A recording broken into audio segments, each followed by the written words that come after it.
Hey everybody, and welcome to my first ever live top 10 list. Joining me, as always seems to be recently, is good friend of the show, Mackenzie. Mackenzie, how are you doing? I'm doing great. It's a fantastic Wednesday, Thursday. It's a great Thursday here, and thanks so much for having me on, Dan. Always welcome on the channel. Always putting out good content and very insightful content. So the list we're going to talk about today is our top 10 games we're dying to try. So the only kind of criteria we've put on this list is that these are games that have already been released. So games from yesteryear, and they're not kind of anticipated lists or games that are due to come out soon. So all these have been available. Whether they're available now might be a different story, but they have previously been released. So was there any particular method you used to craft your list, Mackenzie, or did you just go for a gut reaction? So the most important thing, the reason my number one's a number one, is this is a thing that when I see it, I'm like, God, I want to play it. Or maybe there's like a big barrier to getting to it, or that's the thing that I'm going to have the most trouble playing. I think that's what I put for my number one, is the thing that I'm going to have the most trouble finding and playing. So I don't know, any restrictions for your list? No, not already. I've kind of just gone for a more gut reaction.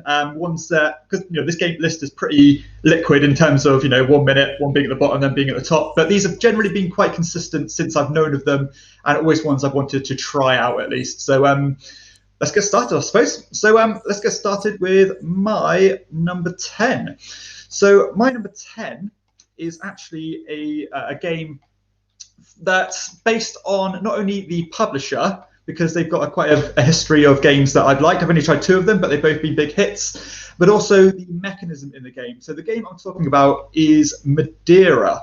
So Madeira is a pretty heavy dice-driven, basically, I suppose you'd call it a worker placement style game with a lot going on. So this is from What's Your Game, who are kind of known for their very dry Euro-style games with little to no luck in them.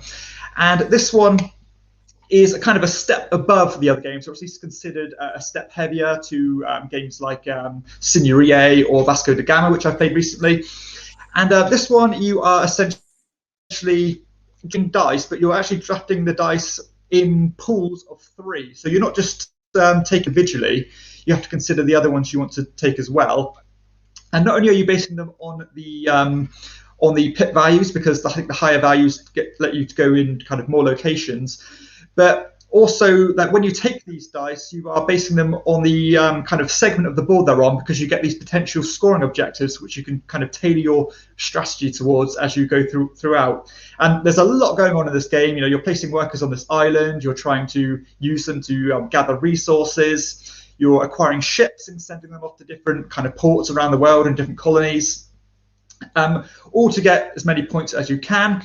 I've heard this game's got some pretty tough upkeep. So as the game goes on, you need to make sure that you're constantly keeping your ships up to scratch by spending more wood to keep them functional. And if you don't do that, you can end up taking these punishment tokens in the form of these pirate tokens, where the person at the end of the game with the most of these tokens is going to suffer negative points. So you've got some kind of passive interaction there where you want to perhaps take some punishments, but bear in mind that you never want to be in a worse state than the other players, because you can lose quite a few points if you do that.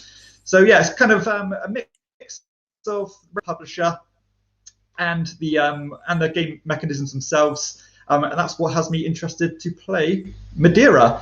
And so I really like how... Oh, sorry, go ahead. I was going to say, unfortunately, this was on Kickstarter a couple of years ago, and I think it's just about to be fulfilled. And I'm kicking myself that I did not back this project, and I can't explain why. So I'm really devastated I didn't back it when it was available, but hopefully I'll be able to get a retail version. Now, Dan, is there like a late back Kickstarter store that's popular in the UK? We have the Game Steward and Kickstarter board games here in the US that make it easy to pick up things in case you miss them on Kickstarter. Does something like that exist in the UK? Possibly, but not that I'm aware of. And if there is, I need to find out. So yeah, I don't know. Perhaps if someone watches this, they can let me know, because I would really like to get my hands on a copy of this one at least. There's still hope for you to get this one, but I do like the colors. The board seems very busy with like all these pieces, lots of ships and people everywhere, but I kind of like it. I'm sure that once you learn the game, it's something that you can easily look at and see and kind of take in and analyze the situation. So it looks cool to me. I like the idea. I like the theme, kind of just on the island doing your thing. Looks cool. Good choice.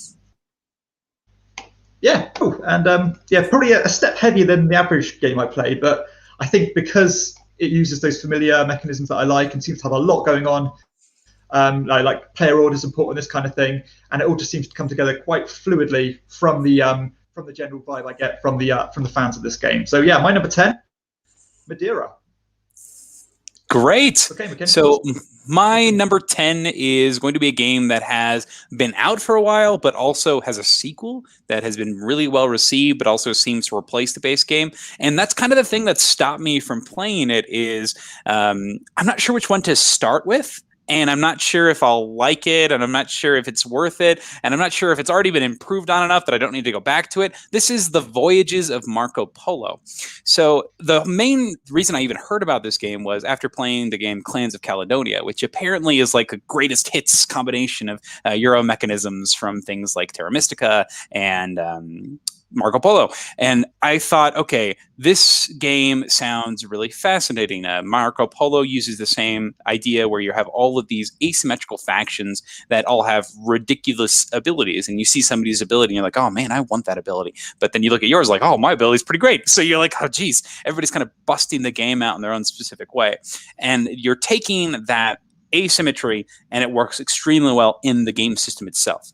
It looks like there's some form of dice selection. You're going to be using that to fulfill contracts, collect resources, move around, and that dice pip value really matters to the actions you're taking. So I don't know all the specifics, but the idea of dice placement sounds fun. I really like the idea of those bonkers asymmetric factions, and that's really the biggest pull. And there's a sequel to this game that apparently has been super well received. But I don't know. Have you played this one, Dan? Do you recommend one over the other? I don't know. What are your opinions on it? I want to know, but I do want to play this one. It seems like a game that's right up my alley. It's got a fun theme of exploring as Marco Polo and his associates, and I think it's great. I think it sounds like a lot of fun. Yeah, so I have actually played this game. I played both of them, the original one and Marco Polo 2, and they are pretty similar in their feel, and they're both excellent Euro games. So this is a dice placement kind of worker placement game that's so smooth. This is such a nice experience, and I think general consensus is that both of the games are good. They're both comparable. I'd say the first game is slightly tighter, it puts a bit more of a squeeze on the players, whereas the second one is a bit more open. But I would say that I prefer the second one, simply because on the first one you could really focus on kind of one half of the game, which is the contracts part, and you can almost neglect the travel part of the game. So it's pretty much divided into two halves. Whereas the second one, both those elements of the game are kind of a bit more harmonious with each other, and you actually have to travel around the map in order to pick up the contracts in the first place. And I love that addition. And but yeah, both fantastically well executed. And as you said, the player powers are what really add a lot of flavor into this game, because they do feel extremely game breaking, and you do want what your opponents can do. But at the same time, they want what you can do at the same time. So I think this is a brilliant Euro game, and I've still got number 2 in my collection, and I would play this one anytime, anywhere, because it is an absolute pleasure to play. Wow, that's high praise. So in the comments here, Michael just said that the first Marco Polo, he agrees with you, is super, super tight. I want to know, do you miss that in the second one? Do you appreciate the openness? It gives you a bit more flexibility, or do you ever think to go back to the first one and say, "Ooh, I want that constrictiveness and those tough decisions"? Clearly you prefer the second one based on the having to work on both sides of the movement and the contract fulfillment. But do you miss that tightness? Would you ever go back to the first one? To be honest, I don't miss the tightness. I don't think the difference is as big as a lot of people say it is, and maybe that's just more of a personal taste thing. But I just think the second one's a bit more dynamic, as well as the kind of the market where you're getting the resources from changes from round to round, whereas in the first one it's static. But again, I'm splitting hairs. They're both equally as good. And I think if you have one, you do not need the other one. Got it. So go find Voyages of Marco Polo 2 and try it out. I will do that. Hopefully next time we talk, I'll have it played. Wonderful. I highly recommend it, and I'm sure you'll enjoy it. Awesome. Okay. So my number 9 is a game that was ironically very easy to get hold of, and now I can't get hold of it at all. So I probably took it for granted that it was always going to be easy to get hold of. This is a game called Yokohama.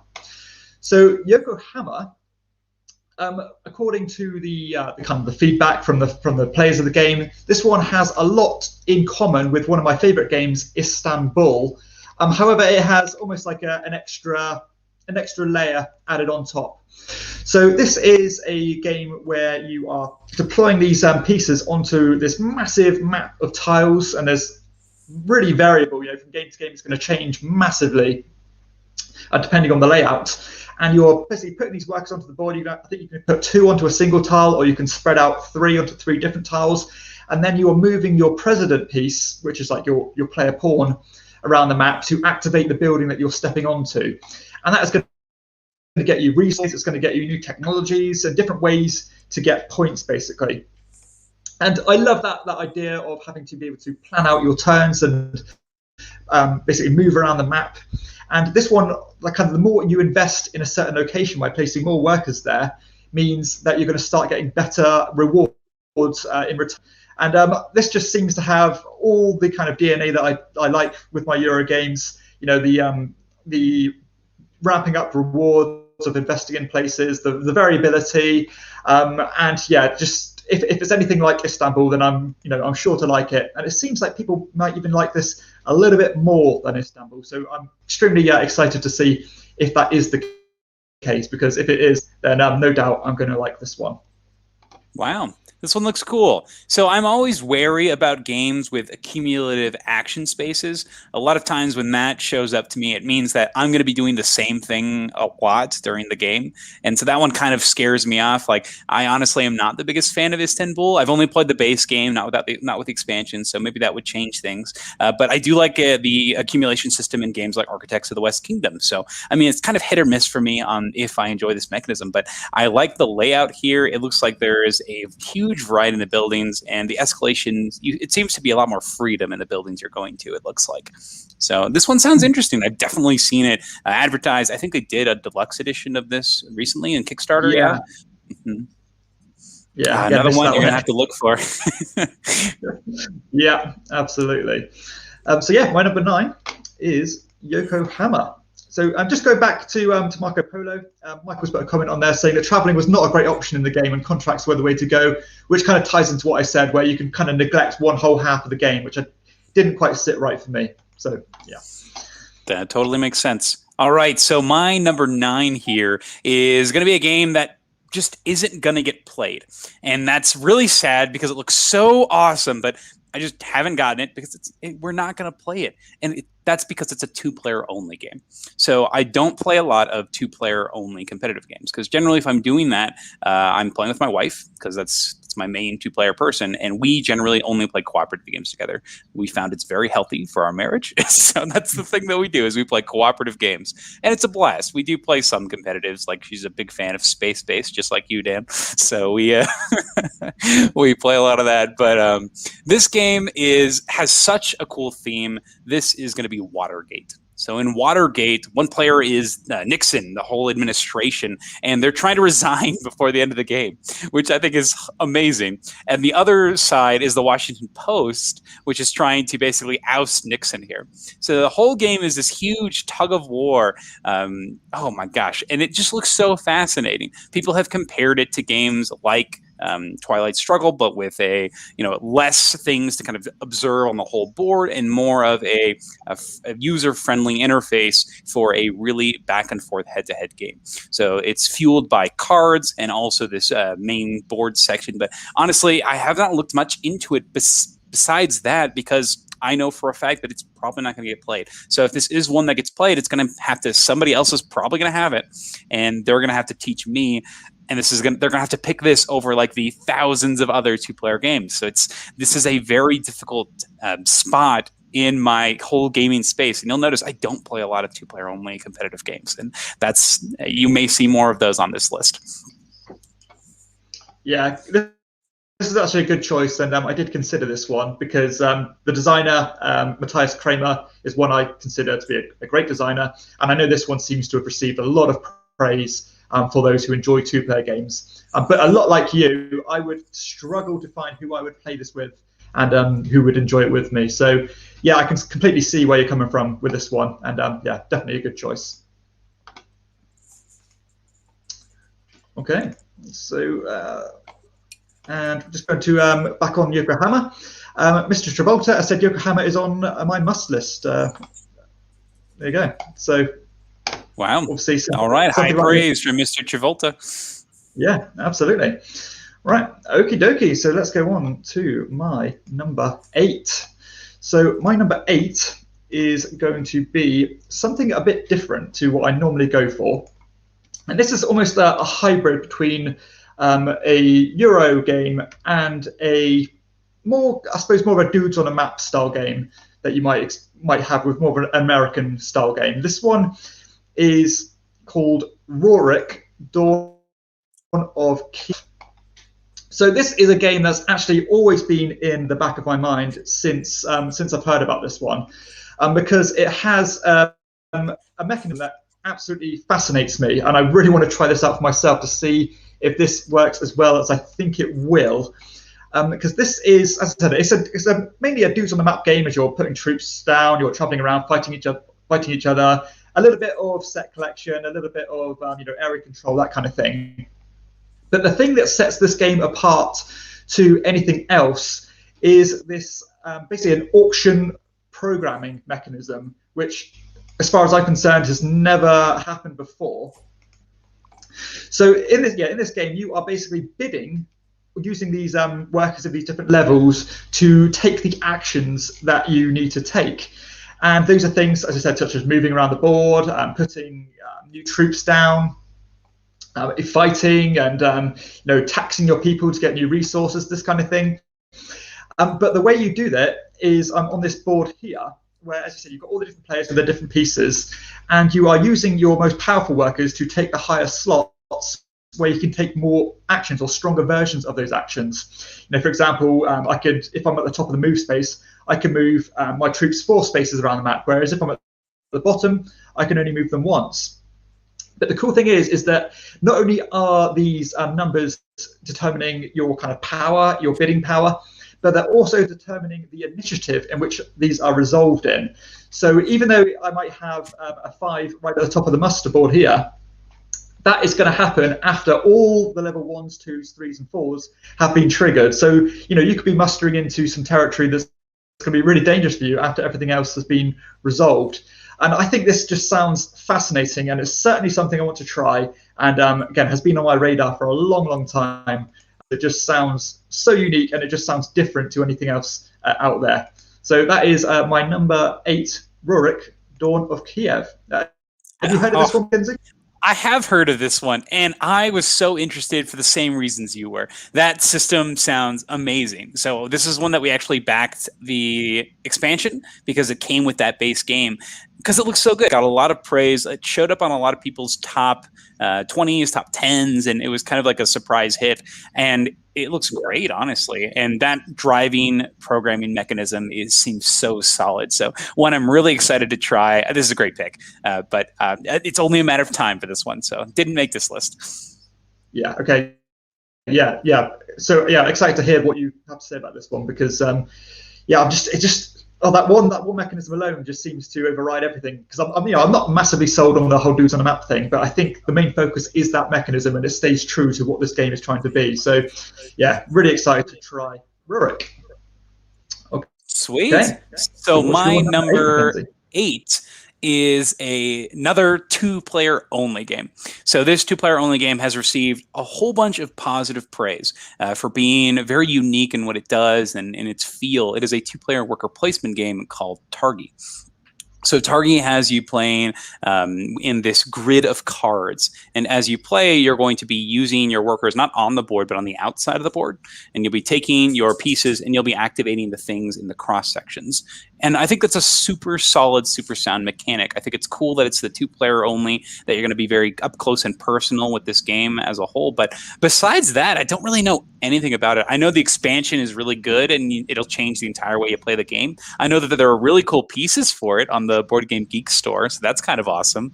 But oh man, that's one that I really want to try this one. It sounds great. I've heard nothing but positive things about it. And it just seems very straightforward and fun. And Cosmos puts out good stuff, so I think it's worth it. Oh my gosh, but Dan disagrees strongly. Maybe there's a good reason I didn't try this one. Oh my gosh, tell me your reasons. What are your laments here? Now this is quite funny because I actually only played this game about 2 days ago for the first time. Oh my gosh! If we played this a week ago, this probably would have been on my list as well.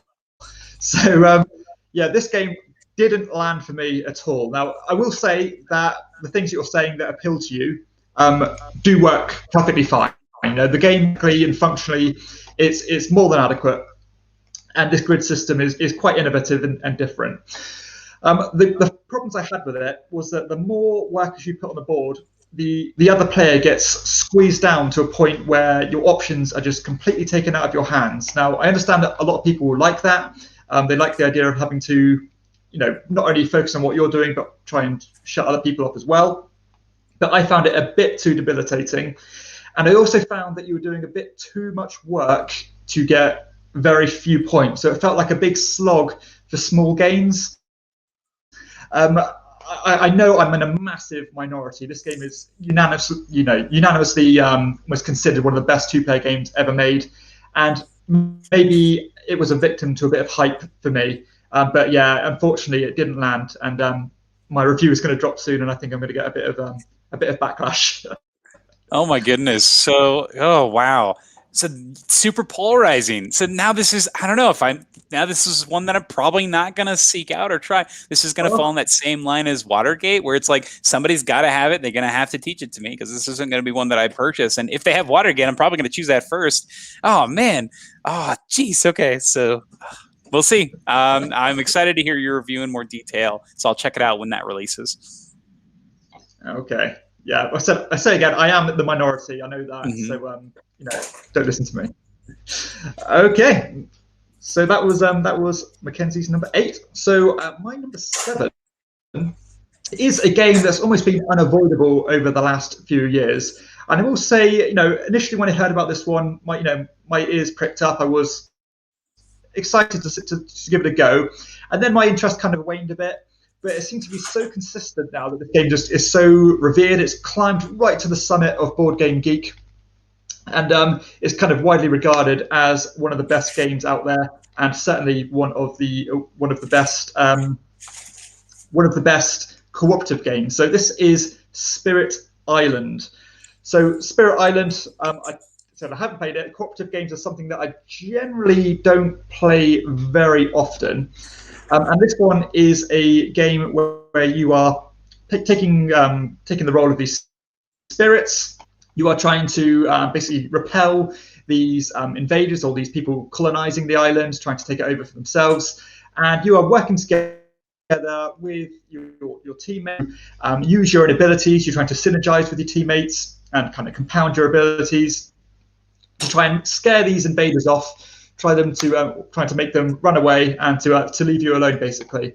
I think this is a card-driven style game. Some of them have kind of faster effects. Some of them have slower effects that take longer to get going. But again, I can't. I must be missing something here, and I've got to give this a go now because whoever's opinion I respect just completely praise this game relentlessly. So. Yeah, more than sold at this point, and certainly more than willing to give this one a go, and I'm excited to give it a go now. So quite a heavy game, certainly will be the heaviest cooperative game I've ever played, being a 4.1 or 4.01 on Board Game Geek. But again, I love the idea of these massively different powers. The actual idea and theme of the game is something a bit different, and yeah, it just looks like it's it's going to hold up and going to be something that's going to be good. So yeah, more than willing to give Spirit Island a go and excited to try it. So I think that you're going to love this one. The asymmetry, and this is huge. I'm actually talking about this in an upcoming video. But, oh, man, this game is just so smooth, and it deals with cooperation in one of the best ways I've seen. So a lot of times cooperative games can have that huge quarterbacking issue, but this one is very much, instead of telling people what to do, you're asking people to help you. And I think that's a huge difference between, a game like Pandemic where you're saying, hey, you should do that or we'll lose, whereas you're saying in this one, hey, can you help me do this, or I'm not going to be able to do it. And so I really like how you're forced to cooperate. But my favorite thing in this game is the cards themselves. As you said, that card play is huge. Every card has unique artwork. Every card is completely different. And every time you get cards, you draft them. So you get a hand of 4. You take a look at what you want, what's going to be best for you. They have icons that are going to trigger abilities. They have those fast and slow powers. The fast ones are generally weaker, but the slow ones are super strong. But you have to wait a whole turn essentially to use them. So it's a cool decision between these two things. It's really great. I love this one. The amount of content is huge for this. There's so many spirits that you're going to get lost in this world if it's something you do enjoy. But I think that this is one that you should definitely give a try, and I think you're going to love it. I think this is, if you are venturing into this as someone who doesn't play a lot of cooperative games, I don't think this one is going to change your idea on the whole genre, but I think it's going to be one you're going to enjoy because of the cool combos and that it's complex, yes, but that's because the choices are just there. You have so many choices, and I think it's awesome. Brilliant. Yeah, I'm really happy to hear that you say it plays smoothly, because that was my biggest concern, really. So I'm really happy with games that are heavy, that are based on, or the weight on the depth of the game, the decisions, rather than the fiddliness, the minutiae and complexity of the rules themselves. So yeah, happy to hear it plays smoothly, and I'm really excited to give it a go. And Michael says this game is one of his favorite cooperative games, but it's a bit long. So do you find it takes a bit too long, Mackenzie? It depends on how many people you play with. So I would never play this game at 4 because it is long. Like, the play is simultaneous at points, but the reason it takes a long time is you're constantly asking people like, "Ooh, should I do this first? Or what do you think?" And so there's a lot of cooperation, which is good. That's good gaming, right? Like that interaction is awesome, but it does take a while. And based on, what spirit you're playing, some are slower than others. So it's kind of the combination you're playing. But yes, I would set aside a lot of time to play this, especially if it's your first time, because you're going to be getting familiar with the systems. But I think this game shines at 2 and 3, personally. It's also a great solo game if you're trying to learn the rules. I think that's a really good system to do that. But yeah, I think it's really good. Okay, great. I'm sold. Awesome. So let's go ahead and jump to my number 7 here. So my number 7 falls in the same category as Rurik for you.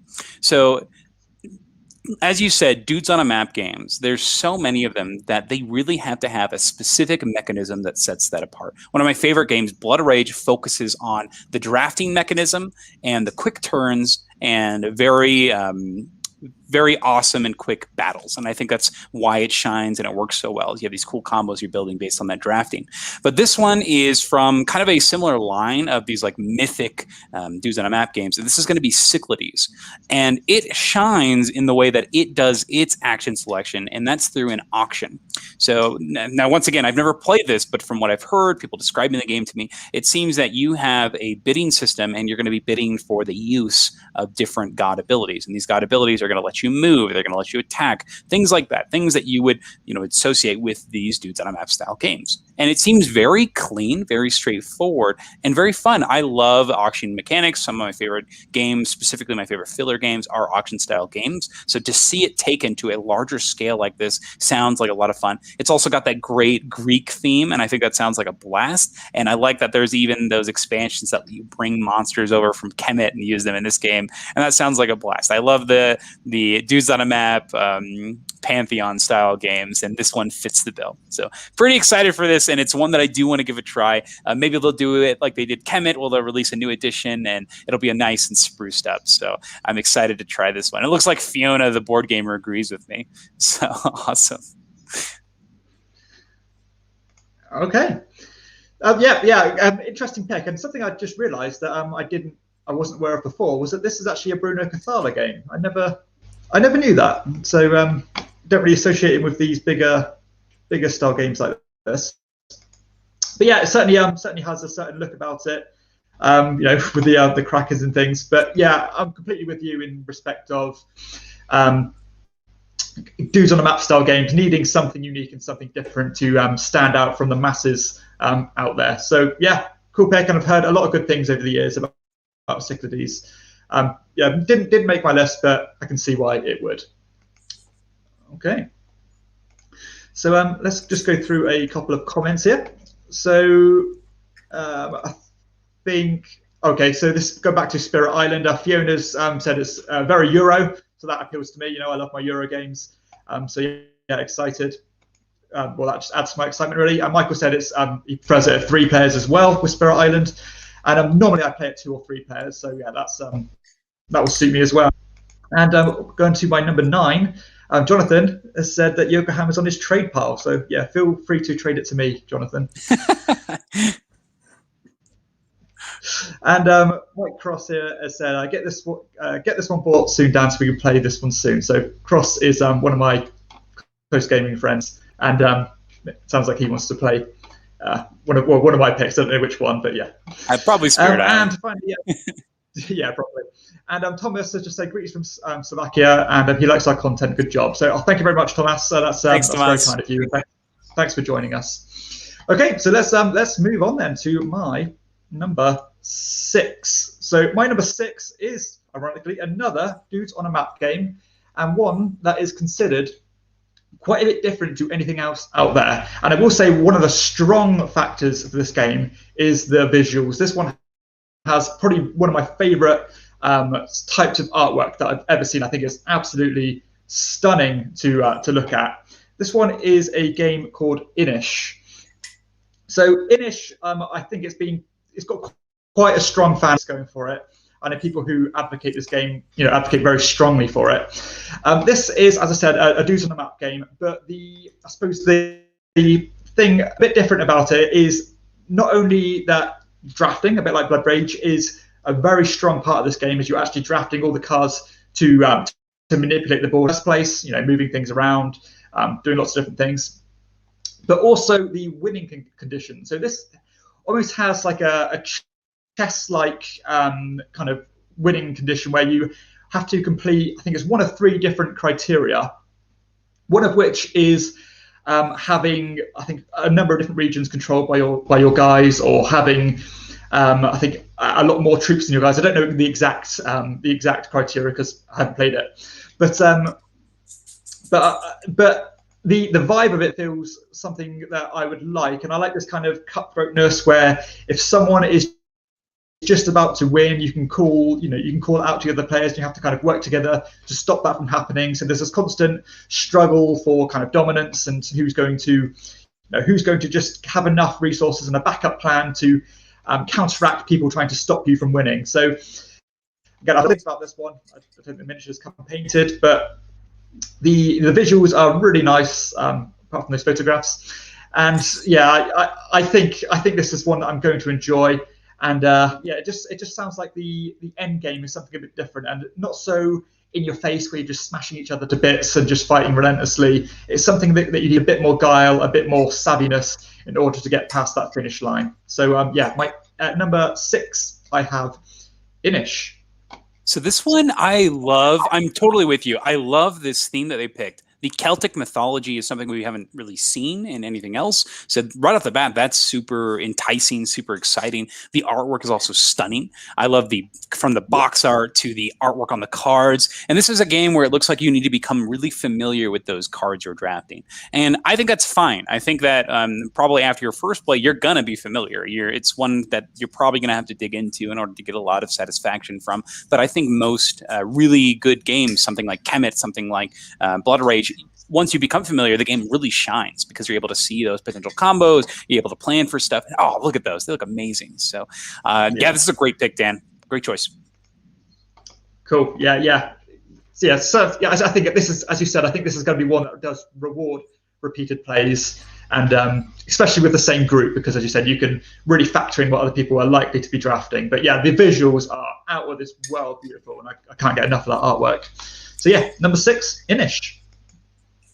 Sweet. So my number 6 is, I think, the heaviest game on my entire list. This is a Mind Clash game that came out, I think, before I actually joined the hobby space. This is Tricarion, Legends of Illusion. So Tricarion has this incredible theme that reminds me of the movie The Prestige, where you are magicians that are competing in the same space, and you're going to be doing this by creating tricks. You're going to be having to get all the materials. You have to get somebody to actually build the trick for you, and you need assistants and all this stuff. It's such a cool twist on the magic theme where it's real life stage magic, and I think that's incredible. So right off, the theme is really cool, but I love the way that Mind Clash Games integrates themes into mechanics, because in here that shows true.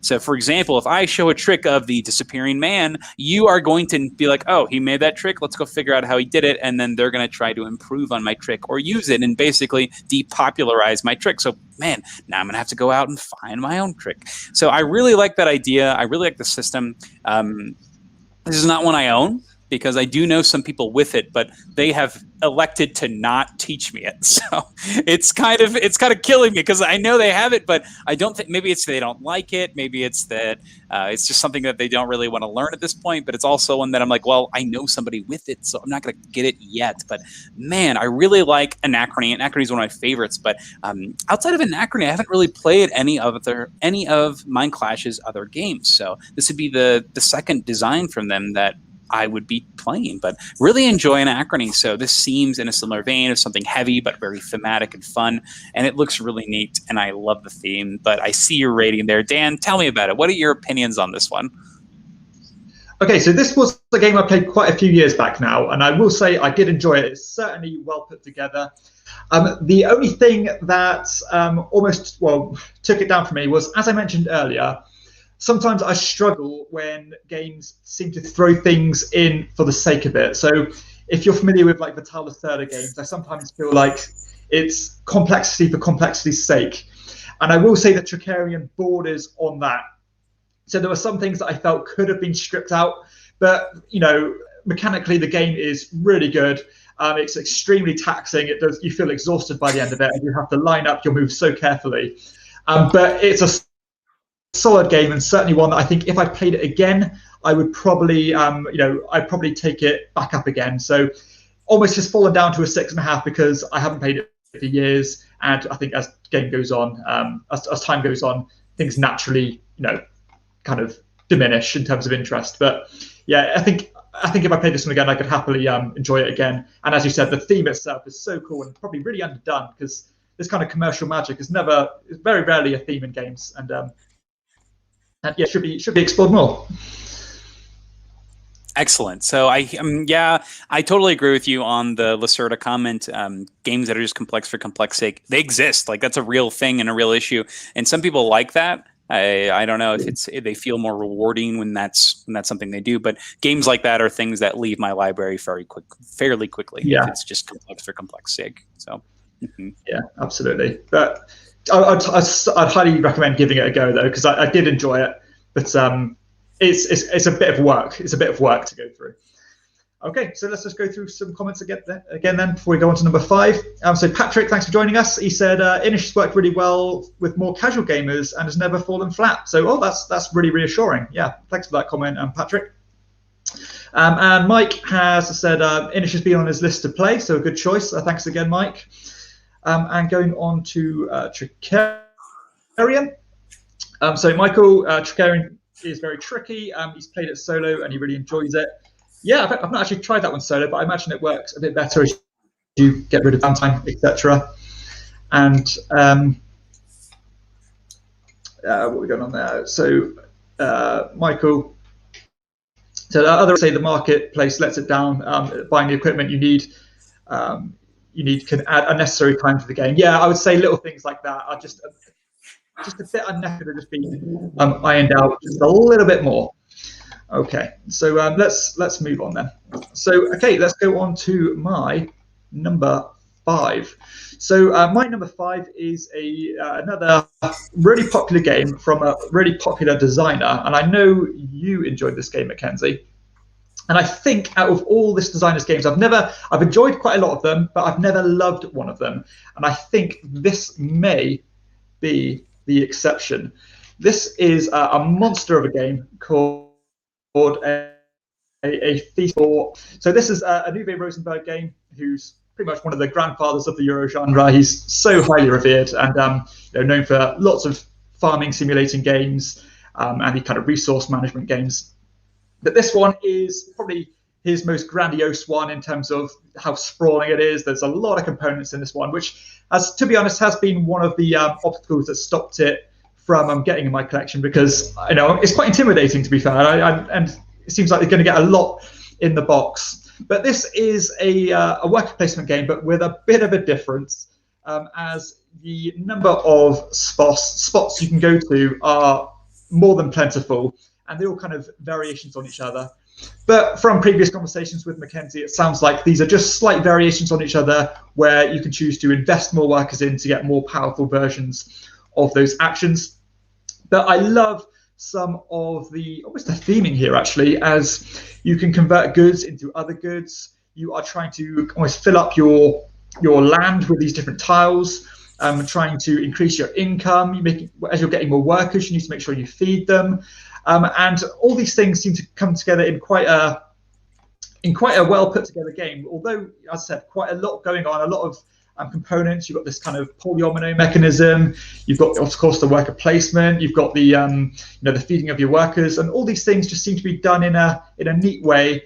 And I almost, I always say on this channel that I tend to like worker placement games where there is some scarcity, there is a tightness to get the spots that you want, and this is almost a direct contradiction to that, but still there's something about it that I want to try, and I think that I'm going to like this one. So as you can see, there's a lot going on, a very sprawling game, but it sounds like a lot of options, lots of different powers you can accumulate. You can breed animals and upgrade goods. Yeah, I've not played it, but certainly one that I want to play. That is Feast for Odin at number 5.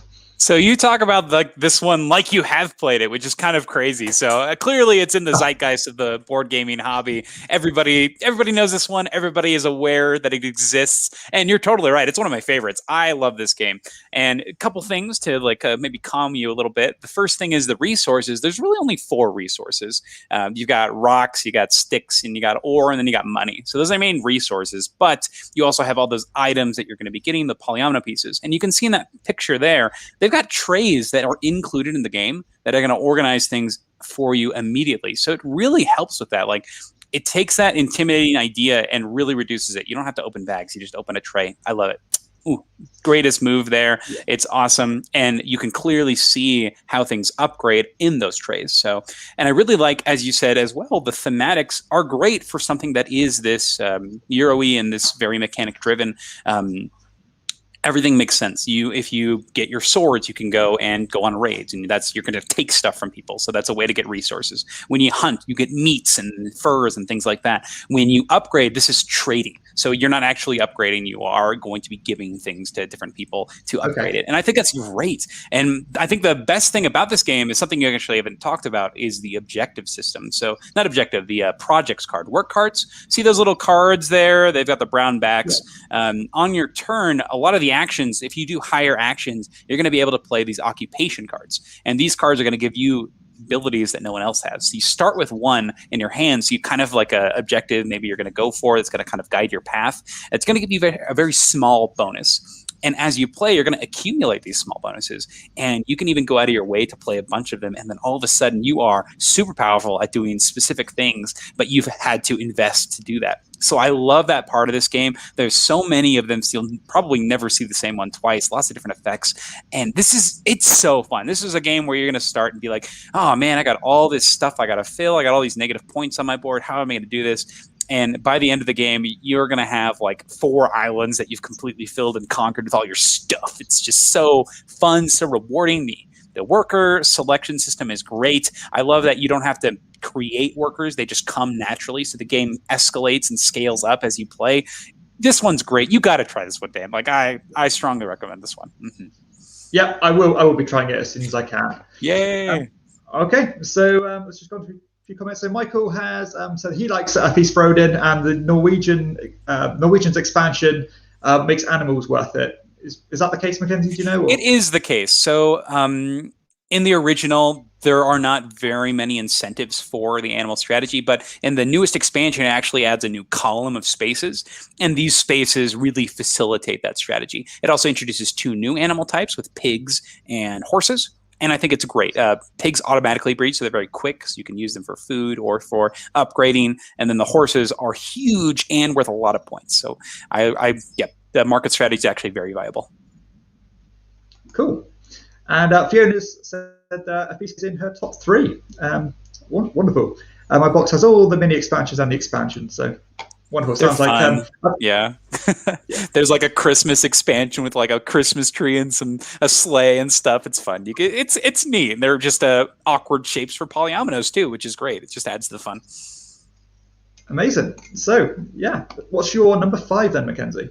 All right, so my number 5 is actually one of your favorite games, one that you talk about a lot, and one that we've talked about recently, I think, on other lists, and it's going to be El Grande. And El Grande is another one of those dudes on a map games, but it's not dudes on a map. This is more just area control, yeah? So the things that I've seen from it is it's a super satisfying, super old dudes on a map area control game that really pioneered the genre and is all card driven. And I love card driven games. Just right off the bat, that's going to draw me in. But the biggest reason that this is high on this list is the strong recommendations I've received from everyone. But the thing that makes it so it's hard to play is people aren't pulling this one out because realistically it looks pretty drab. You got to do it on a horse. The El Grande himself. I don't even know. I don't know what this theme's about. I don't know anything about this game other than that people are like, oh yeah, it's a good game. You should play it. But oh man, I really want to try this one, but nobody owns it. And if I go out and buy it, it's not one that I can play with low player counts. And so it's going to be a hard one to learn and teach. And then I'm going to have to sell people on, be like, oh yeah, try this game about this cowboy. Let's go. Like, yeah, it works sometimes, but I feel like games like Blood Rage and Inish and all these other titles are going to get selected before El Grande, but it looks so cool and it looks so solid. They released that big box recently, and that's the one that I'm like really tempted to grab. But I mean, I can't say that the board looks amazing. We'll see. Man, so I really want to try this one though. This is one that I really want to try because if it's good, I can see this one being one of my favorites. But it's got that huge barrier of entry. So I don't know. What do you think, Dan? I know you love it. So gosh, tell me, convince me. Yeah, this is my favorite game of all time. I love this game. You know, you say like people will go towards Blood Rage, Inish. Yeah, that probably is the case. But in terms of gameplay, this one just knocks those out of the park. So refined. I mean, there's literally no fat on this game whatsoever. The card play is amazing because you have to actually bid for the actions you can take. But if you spend your big cards, then they're going to go away and you can't use them again. So you've got to choose when you're going to use these things. Some of the restrictions in this game are so great as well because you can actually only ever deploy in the areas surrounding where this big grande figure is. So that just adds a great dynamic board state as things are constantly changing, and you want to be kind of loading all your workers onto the spaces where the grande is because you get more points. But again, people are going to be moving them away, and it's just this big jockeying for position, and it's just amazingly well done. And additionally, with the card mechanism, not only are you taking these actions to take the more powerful abilities, but the more powerful abilities you take and the more manipulation you get means that you actually get to deploy less people onto the board. And it's just amazing. I cannot even praise this one enough because it's just beautifully done. All right, Dan, hear me out. I'm going to head to the UK and we're going to play this one, right? Okay. Anytime. So yeah, Mr. Travolta said, just buy El Grande. Don't think it's the best area control game. I completely Yes, sir, agree. Mr. Travolta, sir. I got it. Yeah. And he said it's best with 4, and that is the case as well. Yeah, definitely best with 4, which again, yes, suboptimal at 3. So yeah, that's a bit of a shame. It would have been nice if it played well at 3, but yeah, 4 is just magnificent. Okay, so that was number 5, I believe. Okay, so on to my number 4. So my number 4 is another beast of the game. So a lot of heavier games on this list. This one is a game called Agra. So Agra is it's a Quined Games release. I tend to like what they put up against and things. So this is a gorgeous looking game, and it's a pretty large, heavy, complex worker placement style game. As you know, you're doing all the things you'd expect to do, gathering your resources and things, and trying to fulfill these contracts based on this massive, this massive like temple, basically the Sultan's palace. I don't know tremendously a lot about the game, other than the fact it's heavy, other than the fact it's stunningly gorgeous, and yeah, it's one of those games that's been on my kind of periphery for a long time, and I'm just ready to give it a go, ready to get to the table and see what this game has to offer. So yeah, that's my number 4, Agra. Unfortunately, I've messed up my computer and I can't get the picture. Oh no. That's okay. I could talk about it here. So this is one that I haven't played, but we talked about this in our top 10 boards. You love the way this one looks, just like the 3D components of it, the metal coins for this game. I see them advertised all the time and they look amazing. Oh my gosh, the component quality is out of this world. And this is one that I've actually had people ask me, hey, can you do an organizing video for this one? Because they love it, but they want to get it played more. So maybe that's a barrier to entry as well, as just the components and whatnot too, the amount that's there and, you know, being able to actually get it played. So I think this is a good pick. This is one that looks really neat. And this is, yeah, I'd love to give this a try. As you said, this has a lot to like about it. So do you have any opportunities you see coming up potentially for this one? Potentially, I mean, it's going to be kind of an event of a game, isn't it? Where you're going to have to, this is going to be the only game you're going to play all night, I think, once you've explained all the rules, because again, there's a lot going on. And it's not just your traditional worker placement style game. I know there's a lot of additional things in terms of what you can do on your player boards and upgrades you can get, and the way the map changes. But yeah, I certainly, you know, it starts to border on being, you know, 4 out of 5 in terms of complexity. It's always going to be a bit of an obstacle to overcome. But I'm willing to do it for this one because I think it's going to be one that resonates with me. So yeah, my number 4 is Agra. Very nice. So my number 4 is, I'm just going to say it right now. This is War of the Ring 2nd edition.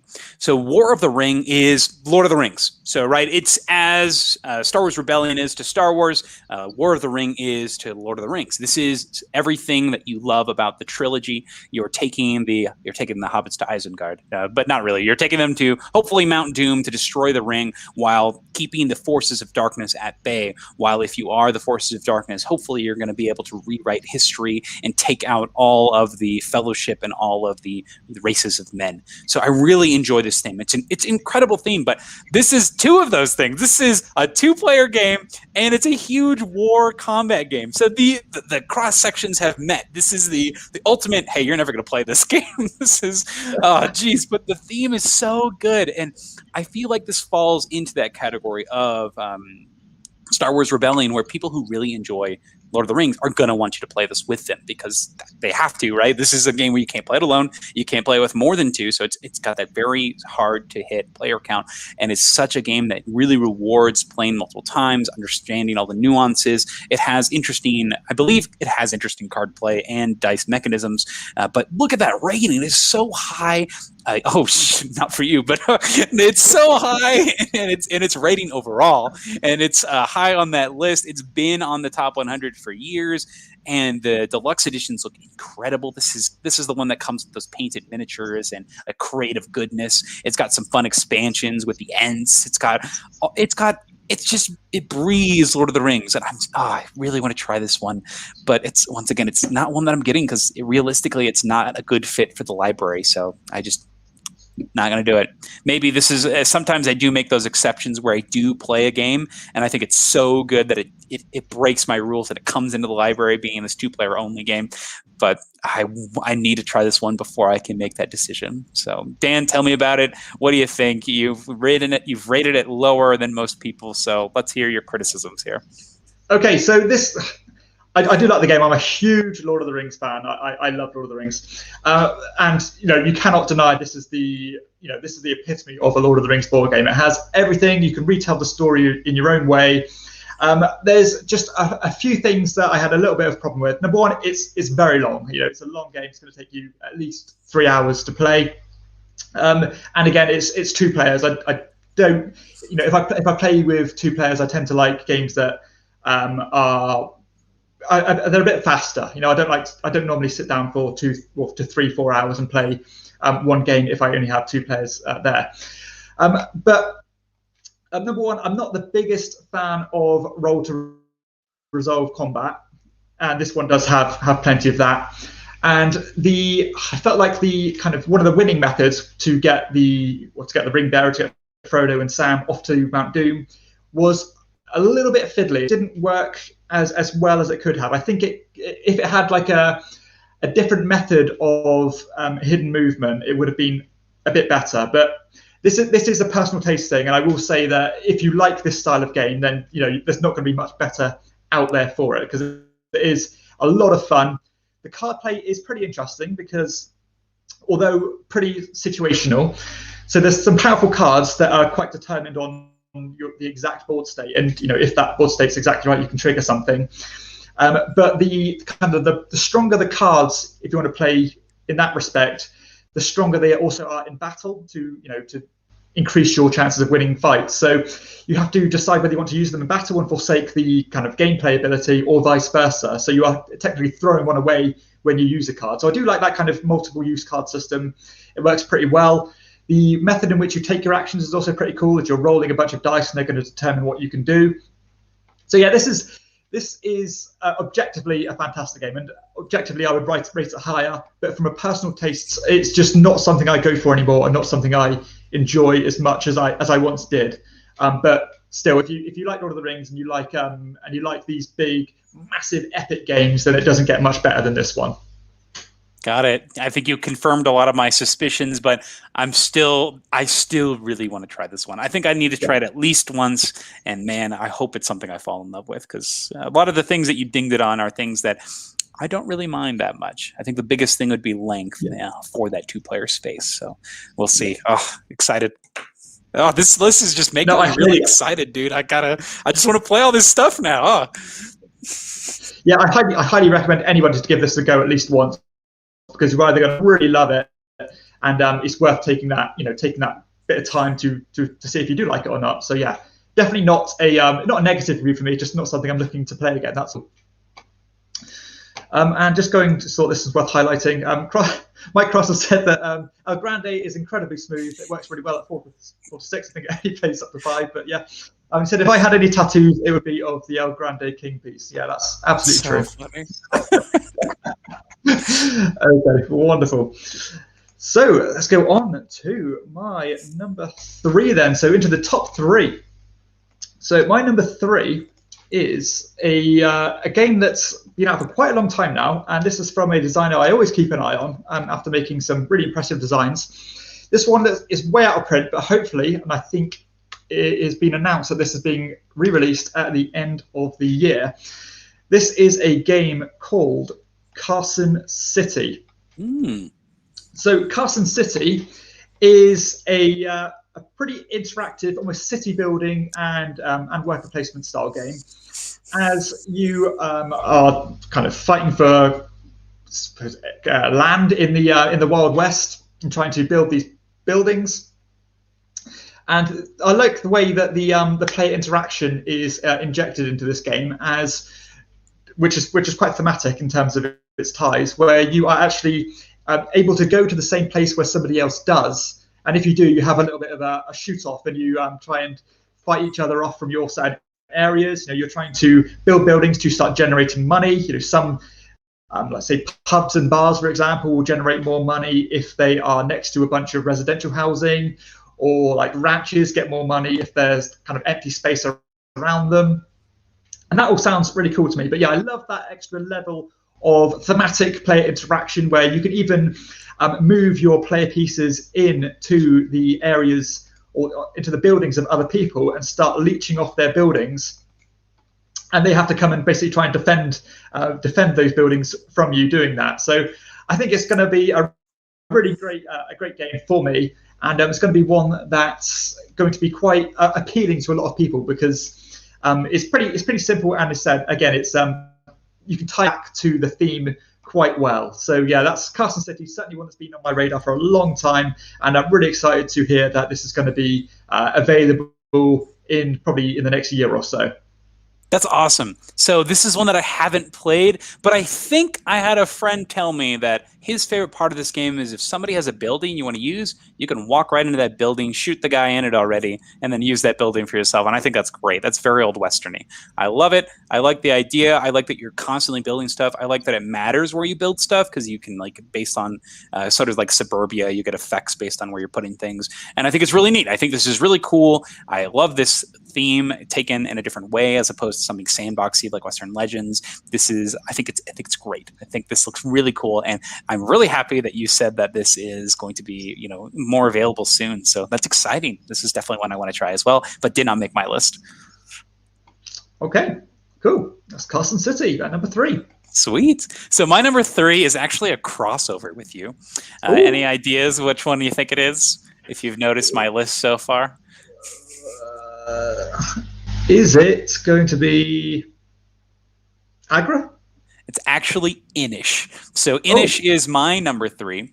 I'm going to keep it very brief on this one because it's really for a lot of the reasons you said. So it's gorgeous, it's unique, it's wonderful, and the end game conditions remind me of something like Root or Oath, where people know you're going to win. You've got your vision card face up. You've completed your quest, and good luck, everybody. You got to stop me. I've set it up. And this is one of those things where it requires planning on your part, where you have been able to set yourself up for anticipating enemy plays and what they're going to do to stop you. So I think that's really cool, where you have to be very thoughtful in your wins. And I think that's super important in a game like this. So this is one that a main reason that I have not played this is I've heard that it is very hit or miss with groups. So I've heard that this is one that people either love it or they absolutely hate it, where people can be turned off with that drafting.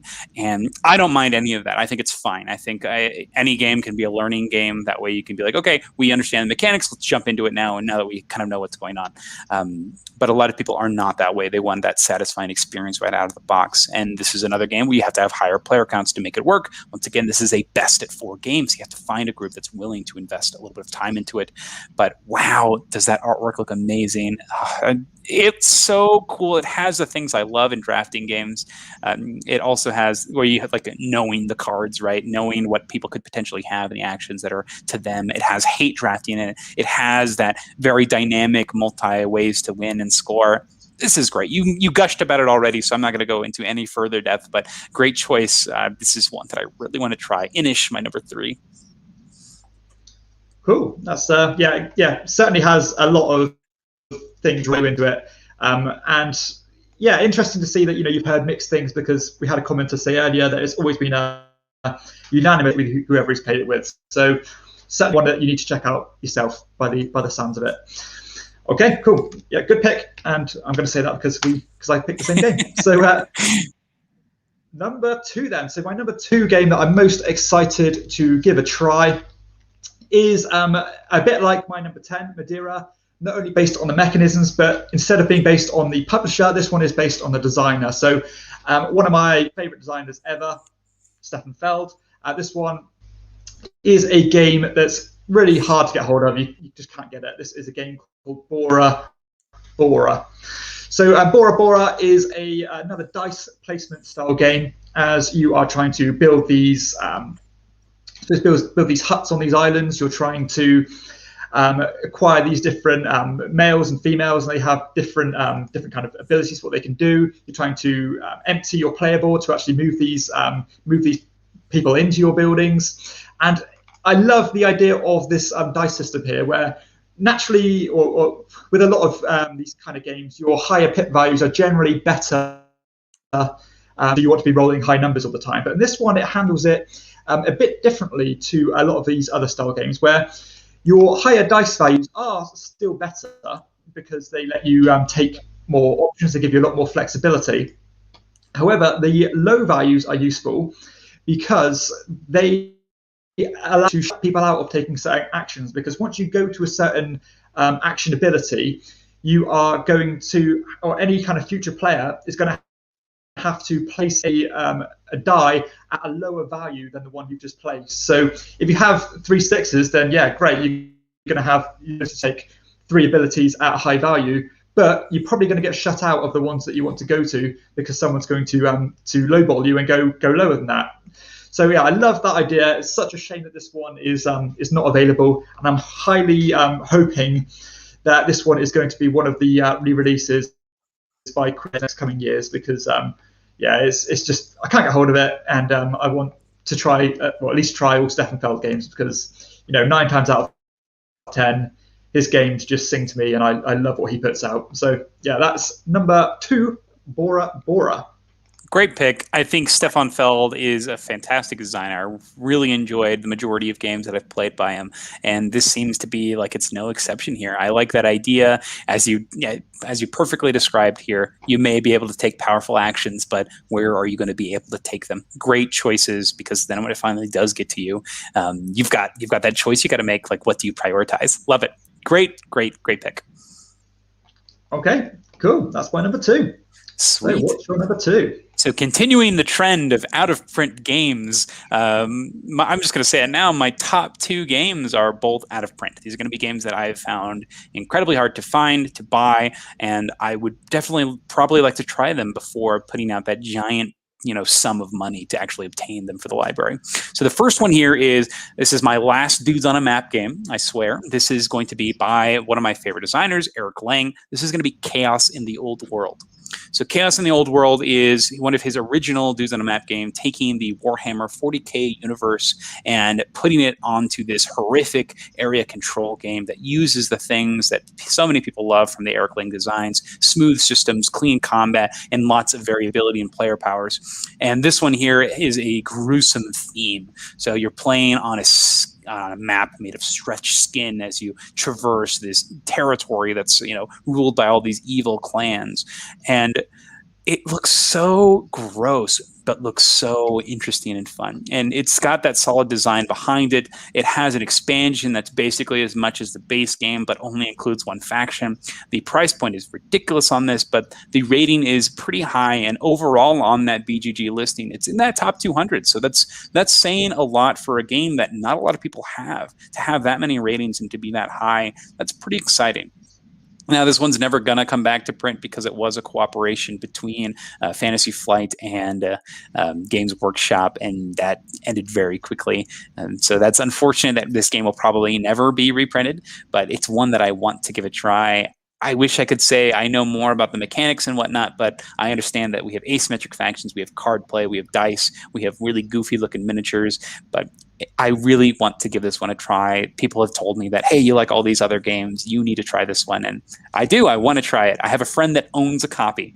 He actually owns 2 copies. And this is, if I were to get it, I'd probably get that second copy from him. But unfortunately, he has a lot of other games that he wants to play and try. So this is one that does not get played. We do not pick this one because it does require that 4 exact people to really make it shine. So it's going to be one that's going to be a little bit harder. And it's got that, I'm going to have to, it's that Dudes on a Map fighting style game. So once again, that the people that want to play that, maybe they're not wanting to invest that time to learn something like this. So we'll see. I really want to try this one though. Chaos in the Old World, my number 2.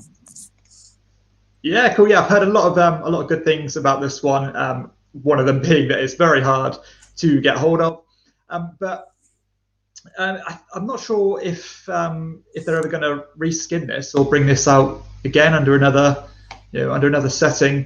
I don't know what the what law stands in the way of that or not. But yeah, it certainly sounds like the people who play this game are are way behind it and do like to almost evangelize it.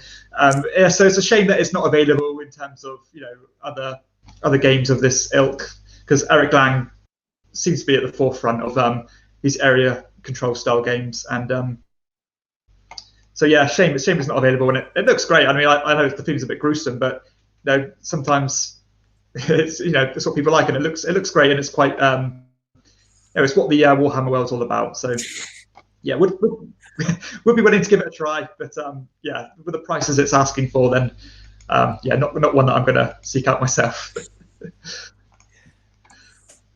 Okay, so before we go on to number one, then Mr. Travolta said that he loves Stefan Feld, but Bora Bora was a disappointment for him.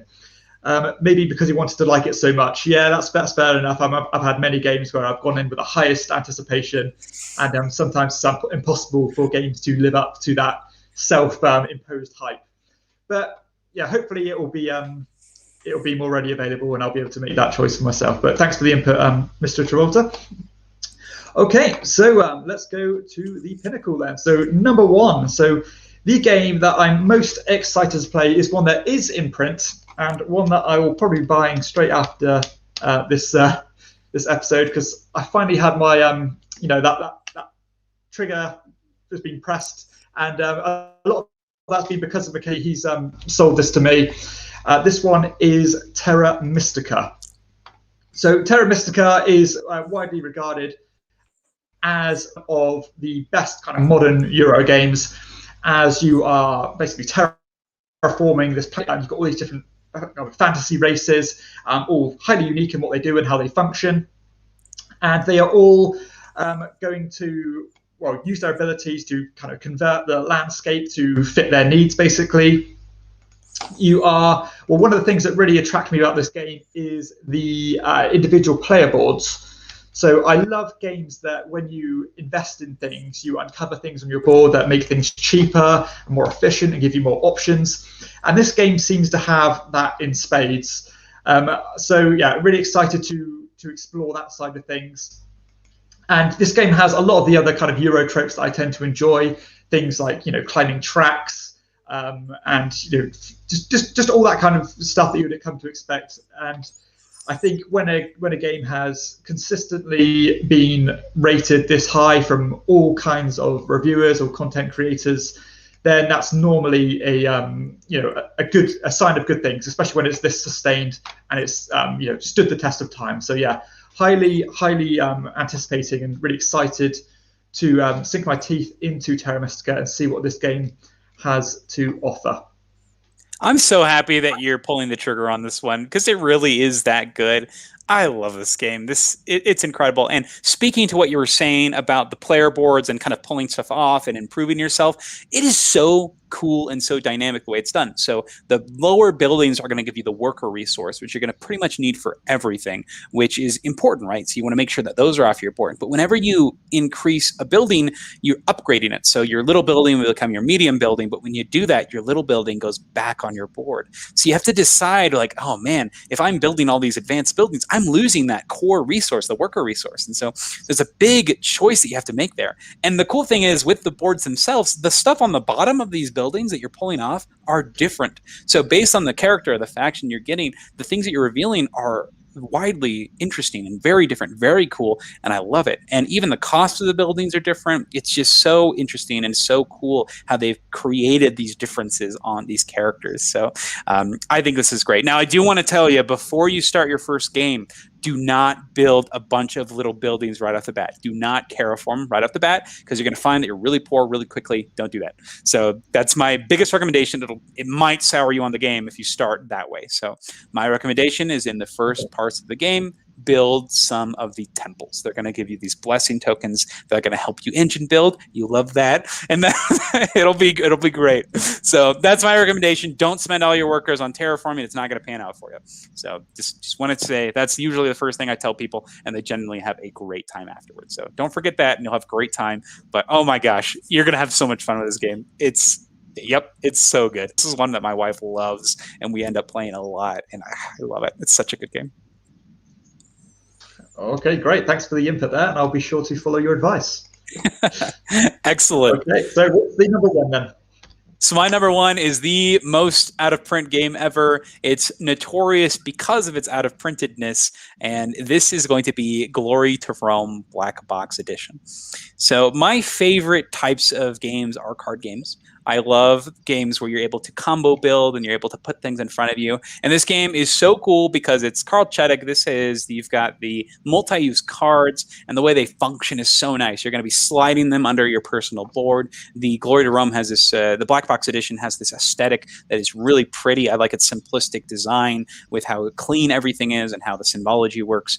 You have options where you're building your income or your troops, or you're getting special powers. You're searching during the game for specific combos. And the game itself is just really cool looking. It sounds really fun. It's rated pretty highly, and it's in that top 200 once again without having that many copies. So the people who do play it, they are enjoying it. They are liking it. Now, this has been re-implemented by other games such as Motai Nai, but I have heard that this is the standout. This is the one that you should go for. But the reason it has been re-implemented is because it can't be printed anymore. There was apparently some debacle where it's just hard to play. And unfortunately, that means that I'm going to have trouble playing this. And so I have not found somebody who owns this game. It's one that, once again, before I pay that tremendous price, I do want to try it because it is that tremendous. But it also is one that you can't play solo. So it's not one that I can make sure I get played all the time. But it does look amazing. This is just, it's got a cool theme where you're building your empire. It's got just a deck of cards, and that's what you're playing with. And I love that. I love the portability and the accessibility of that to people. But I also love the choices of the different cards, whether you're building for resources or money or the card itself. It looks so simple, so straightforward, but I love clean designs like this. So it's one I really want to try. Dan, are you one of the lucky ones? Have you played Glory to Rome? No, I haven't, and because this is like gold dust. This game, I've almost just written it off. I've kind of accepted that I'll probably never get to play it, and I suppose that's naturally, just filed it somewhere in my head where I'm never going to explore this one. So I don't want to get my hopes up because I know I'm never going to get to play it. So yeah, but I heard massively good things about fans of this game, and it's such a shame that good designs have to be lost because of some, legal standpoint. It's just a shame, but yeah, lucky if you've got it, really. Mm-hmm. Yeah, this is one that if I do find a copy, I'll make sure to bring it to the UK so you can play it with me after we try El Grande, okay? Absolutely. Okay, cool. That's that concludes our top 10 the games that we're most excited to play, or the games we're dying to try. Sadly, a lot of these games are out of print, but I suppose there's a general kind of rule of thumb where if a game's that good, it will come back round, and one day we'll be able to play it. And maybe Glory to Rome might be the exception to that rule, but hopefully not. So, that concludes this then. Thanks everybody for joining us. I really appreciate you taking the time to watch this list. And if there's anything you want to add or comments you want to make, please leave them below, and we'll be sure to get back to you and give our thoughts as well. So, thanks again, and we'll see you all next time. So, bye.